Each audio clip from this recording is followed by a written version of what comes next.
കഴിഞ്ഞ 2 ദിവസം കൊണ്ട് ഇന്ത്യൻ സ്റ്റോക്ക് മാർക്കറ്റിൽ ഏകദേശം 5 ലക്ഷം കോടിയുടെ നഷ്ടമാണ് നിക്ഷേപകർക്കുണ്ടായിരിക്കുന്നത്. സിമ്പിളാണ്.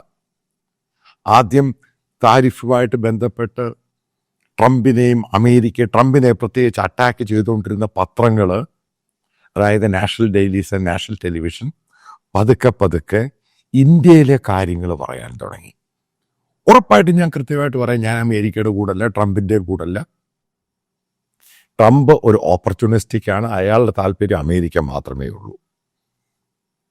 പക്ഷേ ഇന്ത്യ എന്ന് പറഞ്ഞ രാജ്യം പുറകോട്ട് പോകാൻ പാടില്ല, തളരാൻ പാടില്ല.